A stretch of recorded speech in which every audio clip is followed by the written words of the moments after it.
તો સવારમાં આપણે કાઢી લીધી ગાડીને જવાનું હતું આજે દ્વારકા. તો સવારમાં ઉઠીને તૈયાર થઈને આરીસા ડાચું જોઈને નીકળી ગયા સીધા આપણે બારે. તો બહાર જઈને જોયું તો આપણો ભાઈ તો હજી બ્રશ કરે છે.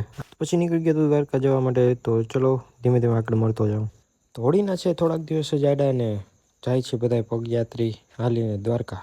તો બધા ચાલીને જાય છે, એના માટે કેમ્પ લાગી ગયા છે અને બધા લોકો માટે સેવા માટે. તો ઘણા બધા એવી કેટલી જગ્યાએ કેમ્પ છે તો બતાવું તમને. ને બાકી કાનાજીના દર્શન કરી લીધા આપણે ને પછી વાગ્યો તો 1 એટલે લાગી હતી ભૂખ એટલે પછી વયા ગયા જમવા આપણે. તો ચલો જમી લઈ.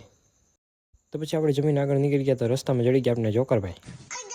તો સેવા કરવા લોકો ફૂલ સેવા કરે છે બધાની. ફોરેનમાં જાઓ કે તમે ચાલીને ધરાર ઊભા રાખીને રોકીને તમને ધરારથી સોડા ને આઈસ્ક્રીમ ને બધું ઠંડુ ને બધું પાય છે. જય ઠાકર, જય દ્વારકાધીશ. તો તમે લોકો જોયું ને સેવા કરવાના લોકો કેમ સેવા કરે છે. તો પછી આપણે પહોંચ્યો એવા હતા દ્વારકા ને આપણા કાનાજીનું મંદિર દેખાઈ ગયું દ્વારકાધીશનું. તો ફટાફટ ગેટની અંદર જઈને ગાડી કરીએ પાર્ક અને જઈએ આપણે મંદિરે. તમારા ભાઈ રસ્તામાં કરી નાખ્યો તો એક ખર્ચો 50 રૂપિયાના લઈ લીધા હતા ચશ્મા. તો ફટાફટ કે ભાઈ કે ફોટો પાડી દો. મેં કીધું ચાલો પાડી દે. ચાલ ફોટો ખીચ.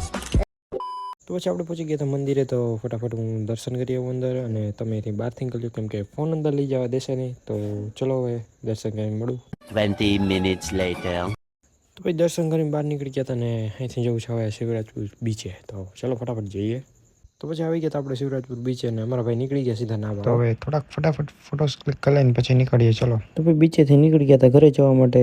તો પછી રિટર્નમાં પણ આપણે રહી ગયા. હજી સવારે જ કેમ્પે ઉભા રહ્યા હતા અહીંયા જ. કેમ કે એનું ડેકોરેશન હતું બહુ મસ્ત. અને દ્વારકાધીશ ગ્રુપનું નામ હતું અને રાજકોટનું ગ્રુપ હતું. બહુ મસ્ત ડેકોરેશન કર્યું હતું એ લોકોએ. તો પછી નીકળી ગયા હતા ઘરે જવા માટે કેમ કે પડી ગઈ હતી સાંજ ને વાગ્યા હતા 10. તો વ્લોગને એન્ડ કરી. હવે સારો લાગે લાઈક કરજો, શેર કરજો, સબસ્ક્રાઈબ કરવાનું ના ભૂલતા.